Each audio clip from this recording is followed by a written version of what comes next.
Hey, I'm Bridget Regan. You might know me from The Rookie or Jane the Virgin, John Wick, Sarah's Oil, any number of TV shows. And you are watching FaceTime with Todd Wharton. From Times Square in New York City, it's FaceTime with Todd Wharton. With special guest, Bridget Regan.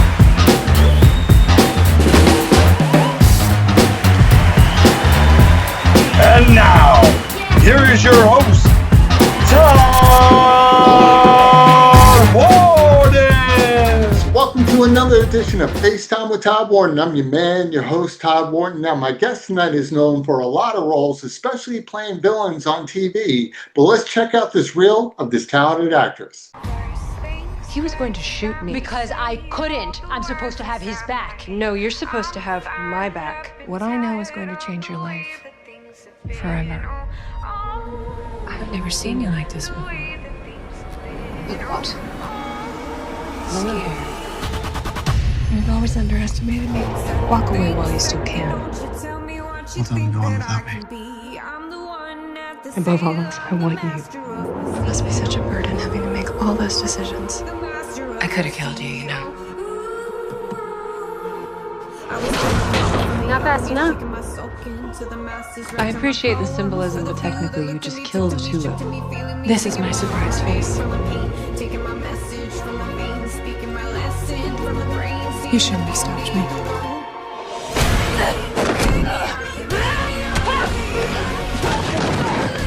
Isn't this fun? Good. Always triumphs over evil. You're right, sweetheart. I am evil. Are you coming with me or not? You know I only want one thing. You want a box that can kill you? That box can't kill me. Please welcome to the show my girl, Bridget Regan. Bridget, how you doing today? What's up, Todd? How are ya? I am great. How are you? You're looking fabulous. And thanks for being on the show today. I appreciate I'm it. thrilled to be here. Any Yeah. New Yorker I'm a fan of, so I'm a fan of you. So I'm not an exclusive fan. You're just a fan of all New Yorkers, so I'm not I mean, special. you guys are having a moment right now, and I'm on the Knicks train. I'm with you guys. I think we all appreciate that. I think this is the one journey. No Knick fan or no New Yorker is going to be mad at somebody jumping on the bandwagon because Hell no. Come we on. are loving our fans are everywhere around the country. This is what New York is all about. This is why even a lot of people in LA love New York because New York is one thing different from everybody else in the world. Our grind is insane. Our hustle is insane. No matter how down we are, we find a way to get out of it and come back even stronger. I think it was just the way we were raised, you know. And speaking of coming back stronger, this film actually depicts something like that. Strong mentality, strong mind, you know, strong body, and then a coach that you just want to drop kick into traffic, pretty much. Tell me about this film. I think about killing you. And when you got the script, was it a no-brainer to jump all over this thing? Yeah, I was obsessed straight away. I knew nothing about rowing, collegiate rowing, Olympic rowing. I had a few friends from high school that rowed in college. We rude. I think rude is a We good one. rowed, Yeah, I like it. and I immediately called them and was asking them about rowing, and then my research led me to, I mean, God loves social media for this. I just started like DMing Olympians, former Olympic rowers, and was like, hey, would you talk to me? And I got some amazing, like, gold medal Olympic rower, Lindsay Shoop, who's written an amazing novel. Because I had so much to learn about, you know, because this character, you know, when I first read it on the page, it reminded me a lot of J.K. Simmons' character in Whiplash. Oh my God, yeah, I didn't think of that. Yeah. Yeah.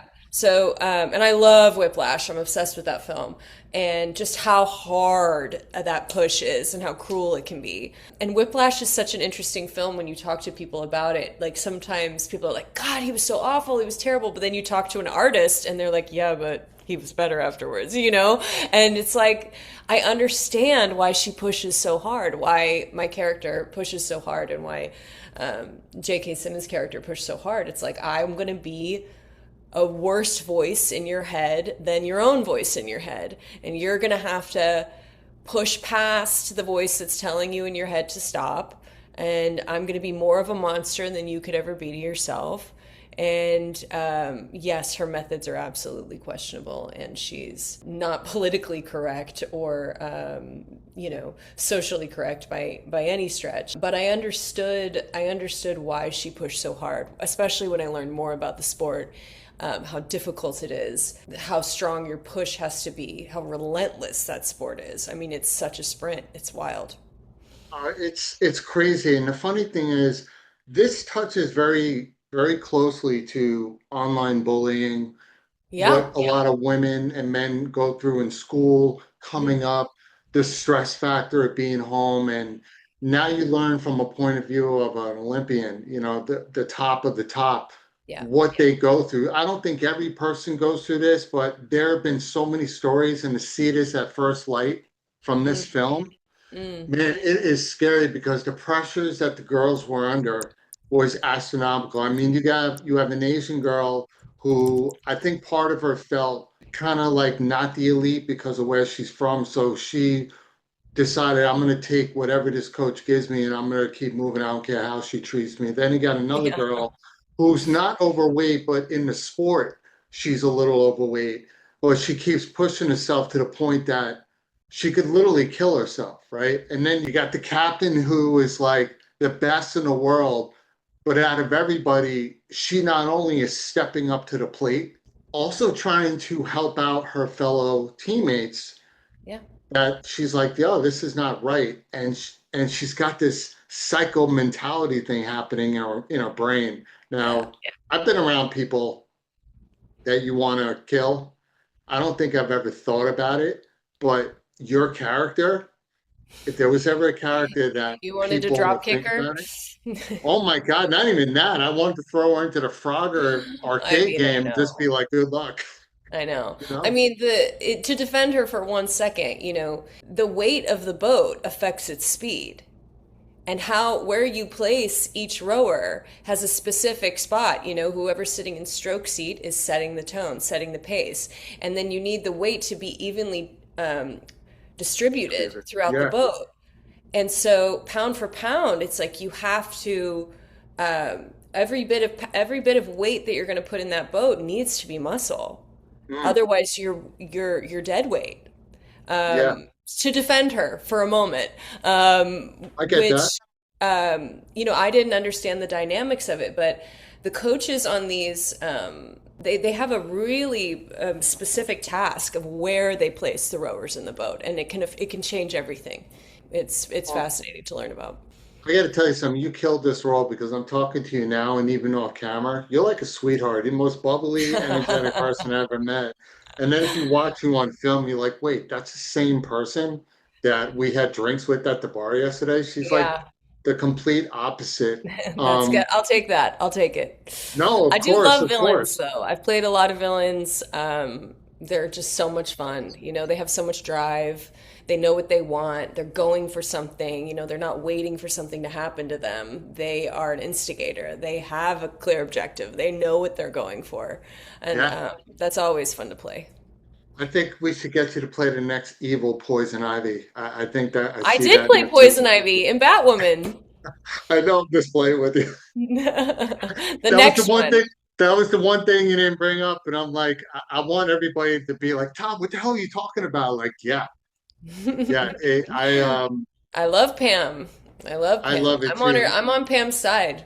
I'll defend Pam to the day I die. She's right. Her Yeah, methods might be she's a wrong, sexy villain. That's how we and all look at she's, Pam. she's right about our Earth. And I thought that what Caroline did with her on Batwoman was awesome. I just wish we could have had more. Hey, you never know where the future lies. Now, tell me how you love working with Tiana Leigh. Her character must have been a little more difficult than you because you killed it. And when you have somebody as good as you are to bring that like that character, man, Mm. Tiana has to be so in tune. Like, I love this girl playing the character, but I have to remember I hate her guts. How did you love working Well, with I kept my Tiana? distance from the team during the days we were shooting because mostly because I can get really chummy and chatty on set and laughing and having fun. And I felt like it was more important for them to bond as a team and for them to have their connection. And so Yeah, I kind of kept myself separate, especially the first, the beginnings of when we were shooting. And so when I came on set, it had the energy of, oh, coach is here, oh, we gotta, behave. Tiana's a brilliant actress and a great scene partner. Really present, really open. I think that, I got to play, there's this dynamic between the two of them that is, I see myself in you, but then there's also this attraction between each of them and it's not totally laid out, but I wanted to lean into it and play into it because that can be it is a common thing, this predatory nature of a person in power and how they can maybe a hand on the shoulder or a hand around the waist can be unwelcome, but they're in a position of they're not in a dominant position, so they have to just take it. Maybe if they don't even welcome that touch or that closeness of proximity that Ran, our writer director, let us play with in that scene in the boat shed. yeah, it's so good. I'm going to tell you right now, you guys nailed it in such a short amount of time. This could easily be a feature film. You could She's do a working on it. huge Ran film. is Oh writing my it right God. now. It is so like I love a lot of films. I'm a big fan of especially independent films. I was watching this thing because I'm just like I've never really experienced a film like this from this deep behind the scenes of what Mm, athletes go through. And you can literally use this in any sport for that matter, especially in the Olympics. yeah. Because, in pros like basketball, football, and everything, they go through it. But I think the Olympics is on a next level because it's not like you're performing every year for the Olympics, right? This is something that, and I want to make it clear to you guys that this is not an Olympic film. This is about a collegiate athlete who is Yeah. going through it from a Olympic coach. I keep mentioning the Olympics because I believe that's where the coach got her incentive and how she does things. And I think sometimes she forgets she's talking to college students and not the top of the world. Mm, And that happens sometimes when you get so consumed with your own lifestyle that you forget who you're trying to teach to others. And yeah. Well, I think it it's also reveals crazy. maybe what maybe she wishes she was coaching Olympic athletes. We Yes. see a lot of her frustrations with them, wanting them to be better, wanting them to have more drive, more push, Yeah. more athleticism, period. She's so disappointed in them, in their performance. Her standards are very high. And I do think that's because of her Olympic background. We see her Oh, tattoo, that she's got the rings tattooed on her wrist. And to get there, I mean, it's such a triumph for any athlete to make it. The amount of training, the amount of dedication, the amount of sheer, no, I'm not going to this because I need to train, or the diet and the training in the off season. They really don't quit, and I just have utmost respect for all of them. yeah. And I really hope this goes to movie like in the theater. It's so You and good. me both. It's original. I love original writing. Like I Yeah. think a lot of writing today has been duplicated and they're taking maybe a movie that wasn't done correctly and trying to redo it better. Like for example, Ocean's 11. Great. It was a great trilogy, but they even said the original, the only reason why Ocean 11 did well was the cast, but the writing wasn't great. Mm, So there's a flip side to that also in Hollywood. But this film right here, an all-woman cast, um, yeah, definitely you and Tiana and all the other girls. I think you got a winner here, and I think Ran should run with it, right? I And agree.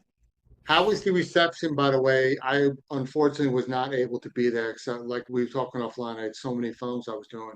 How was the reception that Tribeca gave you guys Oh to make man, this it was film? fantastic. We have so much positive feedback. And we were also in a block with five other female-led sports or sports adjacent films, which was fascinating to see them side by side.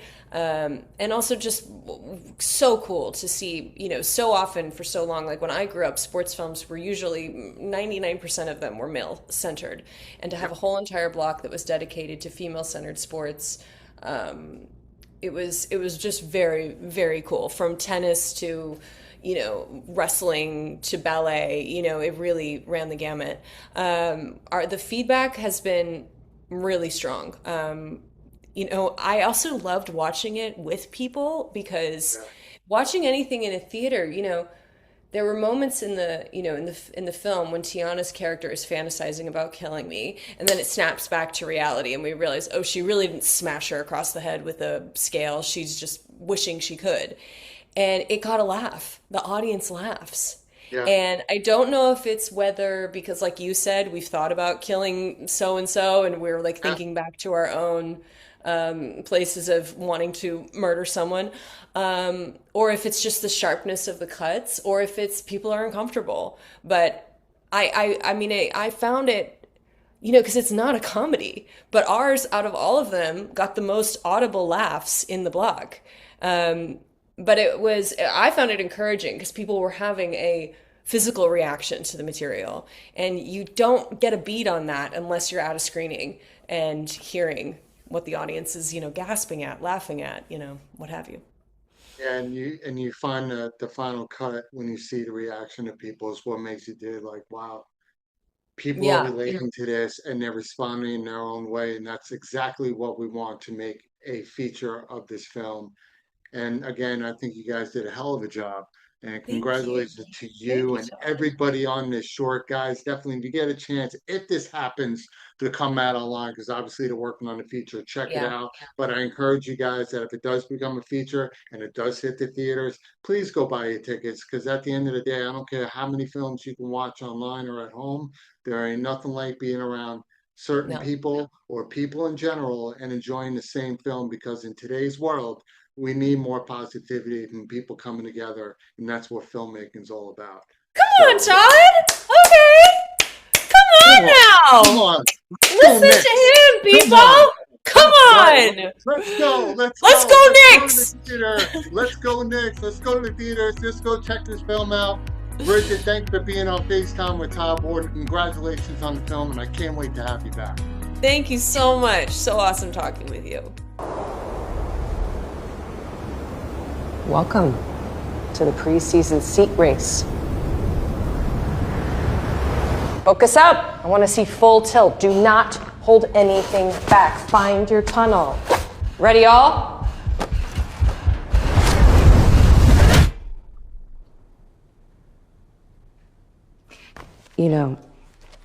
When I was an Olympic rower, my coach, he would turn up the heat on the erg room, so we'd all be forced to row without our shirts on. When a man pushes his athletes, he's passionate, he's tough. When a woman pushes her athletes, she's demeaning and abusive.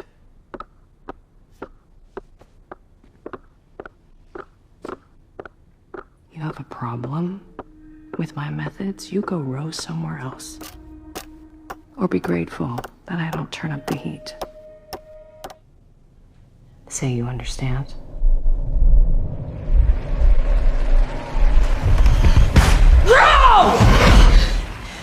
So I just want to thank my guest, Bridget Regan, for stopping by FaceTime with Todd Wharton. Bridget, congratulations on the film I Think About Killing You that premiered in Tribeca. Guys, don't be surprised if you see this in the theaters as a full feature. Definitely follow Bridget on all social media platforms. I know you loved this episode. You know I did. But until the next time, everyone, if you're not living a passionate life, the news life you live. Take care, guys. I'll see you soon. FaceTime with Todd Wharton is proudly sponsored by Fix Your Fungal Nail by Fix Your Feet Products, formulated by podiatric surgeon Dr. Yolanda Ragland to clear nails of fungal infection.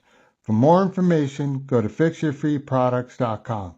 And by Sharp Lens Photography, capturing excellence since 2011. For more information, go to sharplensnyc.com.